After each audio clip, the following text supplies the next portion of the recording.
अस्सलामुअलैकुम dear students. हमारा आज का लेक्चर नंबर 4 ये कंसर्न है कंडक्टर्स, इंसुलेटर्स और सेमी कंडक्टर्स के साथ। जैसा कि आप लोगों ने चैप्टर नंबर 13 में ये पढ़ा था कि किसी कंडक्टर की रेजिस्टेंस उसकी लेंथ के डायरेक्टली प्रोपोर्शनल होती है, उसके एरिया ऑफ क्रॉस सेक्शन के इनवर्सली प्रोपोर्शनल होती है। इसका जो ये रिलेशन है R is equal to rho into L over A, यहाँ पे ये कांस्टेंट ऑफ प्रोपोर्शनैलिटी है और ये कहलाता है रेजिस्टिविटी। अब हम इस इक्वेशन को रीअरेंज करते हैं कि रेजिस्टिविटी क्या चीज़ है। R A ओवर L, अगर उस कंडक्टर का जो एरिया है वो 1 मीटर स्क्वायर हो, उसकी लंबाई 1 मीटर हो, तो दरअसल रेजिस्टिविटी या स्पेसिफिक रेजिस्टेंस एक ऐसे सैंपल की रेजिस्टेंस होती है जिसका वॉल्यूम 1 क्यूबिक मीटर हो।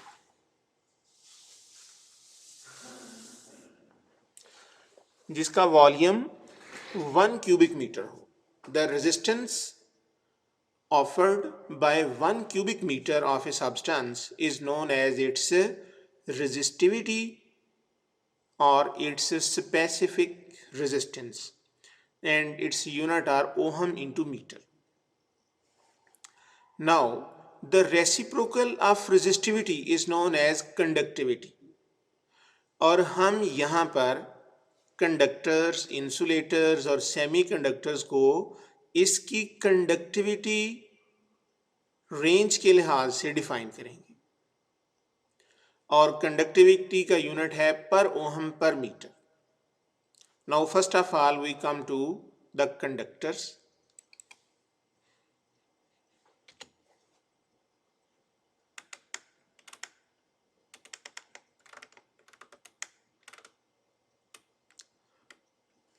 कंडक्टर्स क्या होते हैं?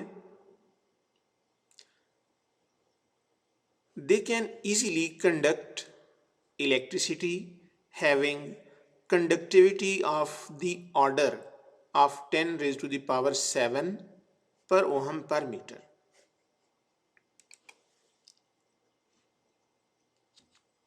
यानी ऐसे मटेरियल्स जिनकी कंडक्टिविटी का range 10 raise to the power 7 per ohm per metre हो, ये कंडक्टर्स कहलाते हैं। और इनकी एग्जाम्पल्स में शामिल हैं metals like copper, gold and silver. यानी जितनी भी मेटल्स हैं उनकी कंडक्टिविटी रेंज जो है वो 10 रेज टू द पावर 7, और इसके बाद फिर कोई कंडक्टर गुड कंडक्टर हो सकता है, कोई कंडक्टर बैड कंडक्टर हो सकता है, लेकिन उसकी जो रेंज ऑफ कंडक्टिविटी है वो लाई करती है 10 to the power 7 per ohm per metre के हिसाब से। Secondly, the insulators. इंसुलेटर्स ये वो मटेरियल्स होते हैं जिनके अंदर से इलेक्ट्रिक करंट पास नहीं कर सकता।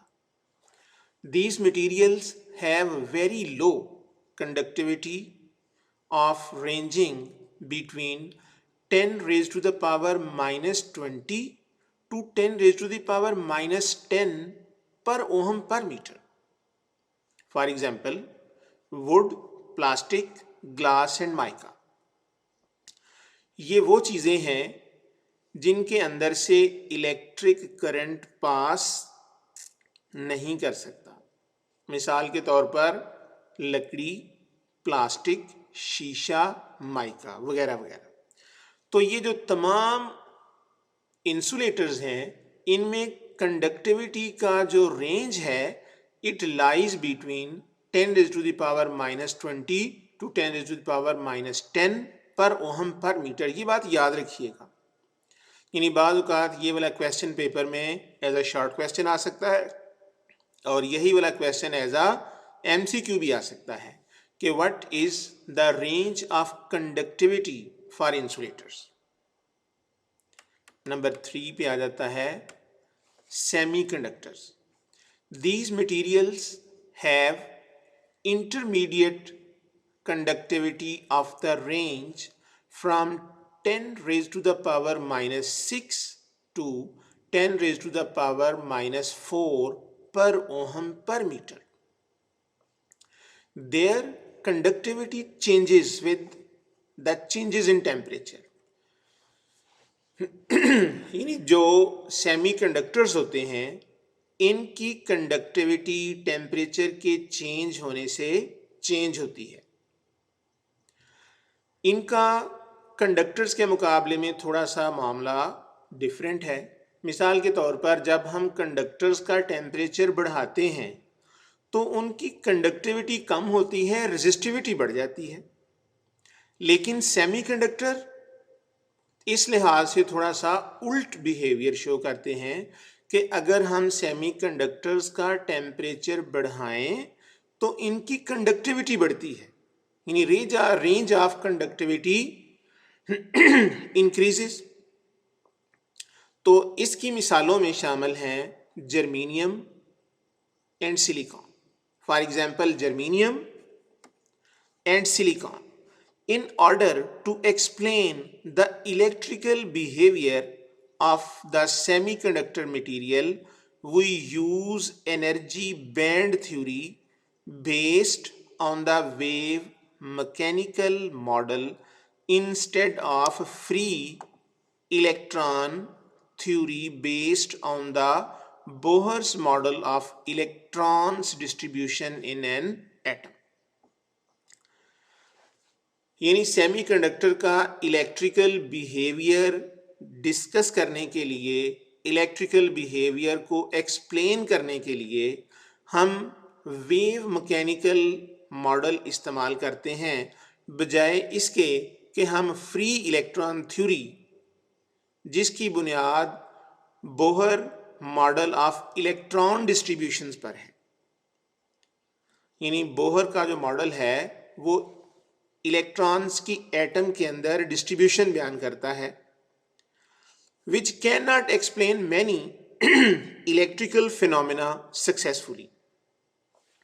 यानी बोहर का जो मॉडल है electron distribution in an atom, ये बहुत सारे इलेक्ट्रिकल फिनोमिना को सक्सेसफुली एक्सप्लेन नहीं करता। सेमीकंडक्टर के इलेक्ट्रिकल बिहेवियर को एक्सप्लेन करने के लिए, डिफाइन करने के लिए हम वेव मैकेनिकल मॉडल इस्तेमाल करते हैं। फ्री इलेक्ट्रॉन थ्योरी जिसकी बुनियाद बोहर के मॉडल ऑफ इलेक्ट्रॉन डिस्ट्रीब्यूशंस पर है, ये बहुत सारे इलेक्ट्रिकल फिनोमिना को सक्सेसफुली एक्सप्लेन नहीं कर पाती। अब हम एक दफ़ा फिर थोड़ी सी नज़र दौड़ाते हैं कि हमने डिफ़ाइन कर लिया किन चीज़ों को, कंडक्टर्स को।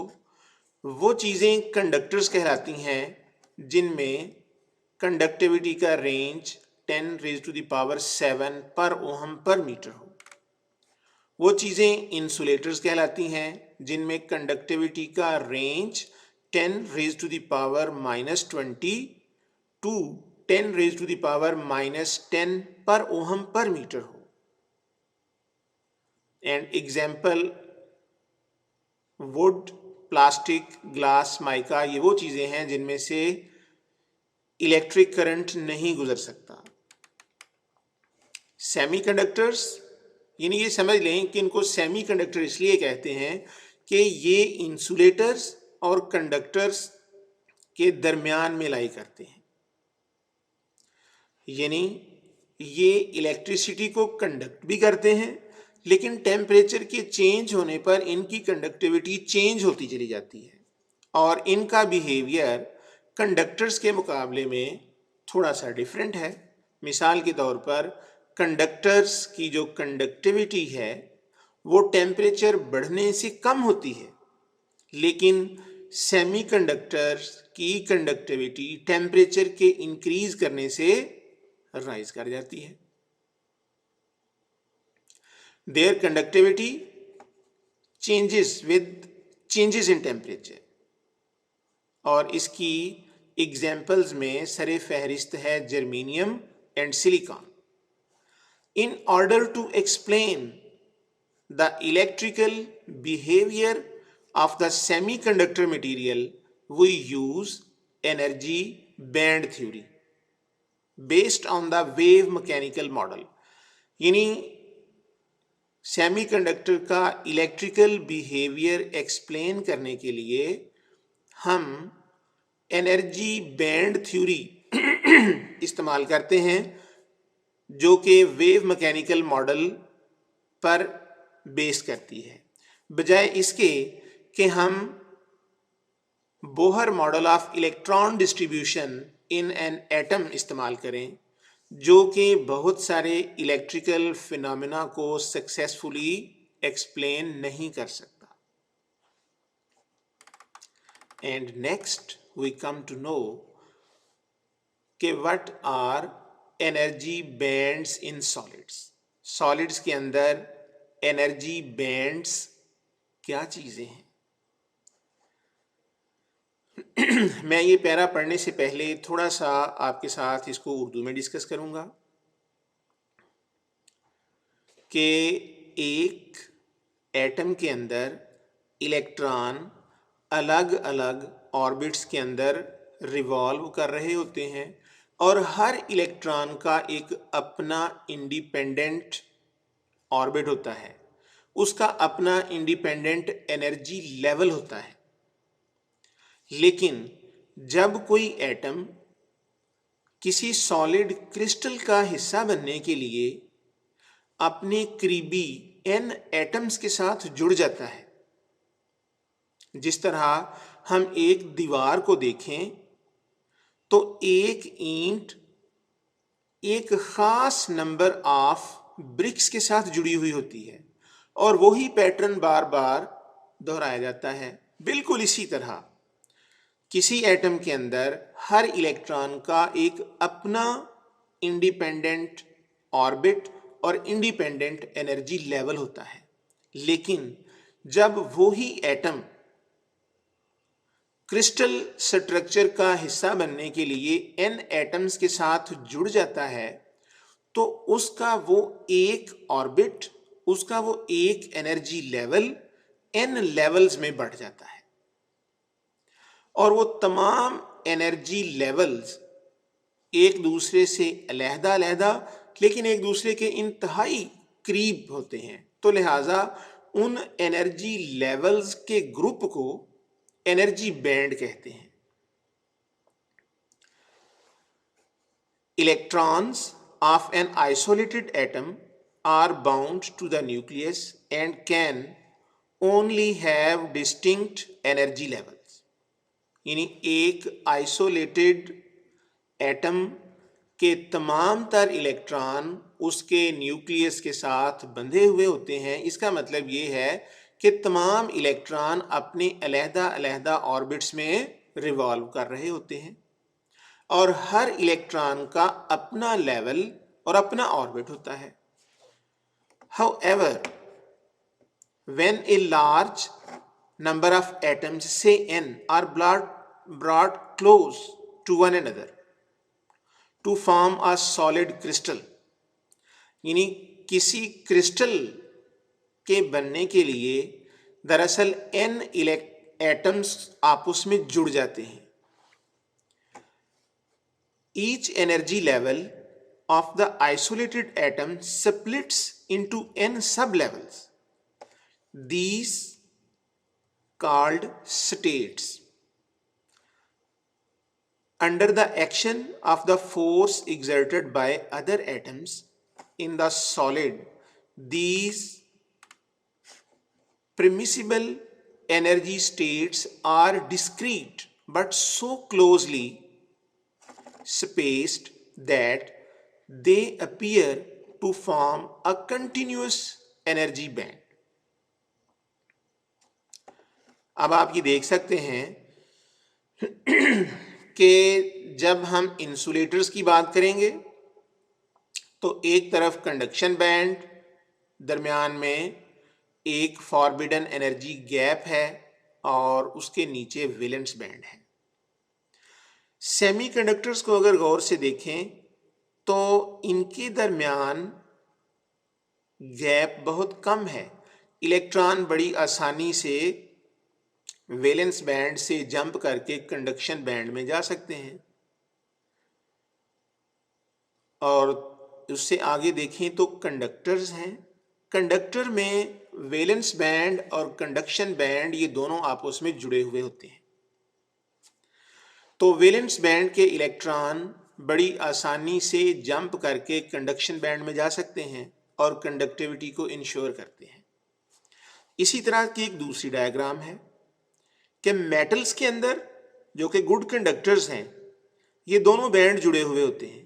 सेमीकंडक्टर के दरमियान यानी वैलेंस और कंडक्शन बैंड दोनों कुछ फासले पर होते हैं, लेकिन इनके दरमियान गैप इतना कम होता है कि इलेक्ट्रॉन यहाँ से जंप करके यहाँ जा सकते हैं और टेम्परेचर के बढ़ने से इलेक्ट्रॉन के पास इतनी एनर्जी आ जाती है कि वो ये गैप जंप करके यहाँ से यहाँ जा सकते हैं। जबकि इंसुलेटर्स में ये वाला वैलेंस बैंड और ये वाला कंडक्शन बैंड दोनों के अंदर इतना बड़ा गैप होता है कि इलेक्ट्रॉन 100 मरतबा चाहें भी तो ये इस गैप को क्रॉस नहीं कर सकते।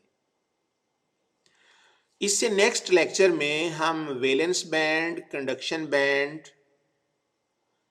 की बुनियाद पर हम कंडक्टर्स, सेमीकंडक्टर्स और इंसुलेटर्स को डिफाइन करेंगे।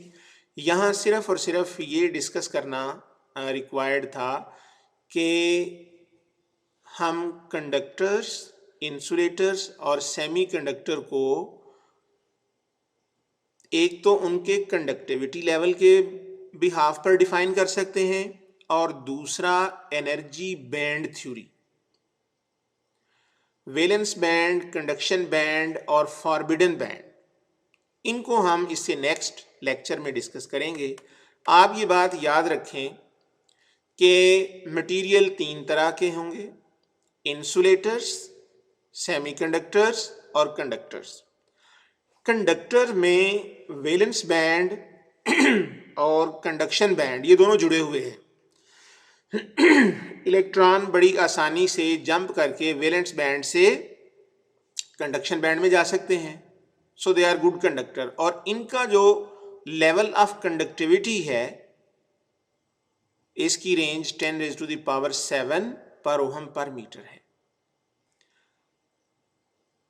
सेमीकंडक्टर में क्या है कि इसका गैप तो है लेकिन है बहुत कम। टेम्परेचर के चेंज होने से ये गैप चेंज होता है, तो लिहाजा इनकी कंडक्टिविटी भी चेंज होती है। वैलेंस बैंड से टेम्परेचर बढ़ने पर इलेक्ट्रॉन कंडक्शन बैंड में चले जाते हैं, जिसकी वजह से सेमीकंडक्टर की कंडक्टिविटी जो है वो थोड़ी सी बढ़ जाती है, जैसा कि यहाँ एनर्जी गैप भी दिया गया है। जबकि इंसुलेटर्स में there is a large band gap between valence band and the conduction band. So electrons को हम जितनी मर्जी एनर्जी दे दें, उसका टेम्परेचर जितना मर्जी बढ़ा दें, इलेक्ट्रॉन जंप करके वैलेंस बैंड से कंडक्शन बैंड में नहीं जा सकते इन केस ऑफ इंसुलेटर्स। फिर आता है एक फॉरबिडन एनर्जी गैप। के फॉरबिडन एनर्जी गैप क्या है? In between two consecutive permissible energy bands there is a large range of energy states which cannot be occupied by electrons. These are called forbidden energy states. बेटा ये देखें कि हमारे पास एक तरफ ये वैलेंस बैंड है, दूसरी तरफ कंडक्शन बैंड है, और इन दोनों के दरमियान एक एनर्जी बैंड गैप है। This is known as forbidden energy gap, क्योंकि इलेक्ट्रॉन इस गैप के अंदर एग्जिस्ट ही नहीं कर सकते। यानी ये ऐसी जगहें हैं जहां इलेक्ट्रॉन एग्जिस्ट नहीं कर सकते। They are known as forbidden energy gap. अब अगर फॉरबिडन एनर्जी गैप बहुत ज़्यादा है तो सब्सटेंस वुड बी इंसुलेटर। अगर वो थोड़ा से कम फासले पर है the substance would be semiconductor. और अगर कंडक्शन बैंड और एनर्जी बैंड एक दूसरे के साथ ओवरलैप किए हुए हैं then the substance would be a good conductor. बेटा उम्मीद है कि आपको इस लेक्चर में कंडक्टर्स, इंसुलेटर्स और सेमीकंडक्टर्स के बारे में कई सारी चीज़ें समझ आ गई होंगी। फर्दर क्वेश्चनिंग के लिए आप मेरे व्हाट्सएप नंबर पर जो है वो कांटेक्ट कर सकते हैं और अपने जहन में उठने वाले क्वेश्चंस को जो है वो उसका आंसर आप फाइंड आउट कर सकते हैं। मेरा व्हाट्सएप नंबर है 0345 6664645। तो इससे आगे इंशाल्लाह नेक्स्ट लेक्चर कल होगा। अस्सलाम वालेकुम, अल्लाह हाफिज़।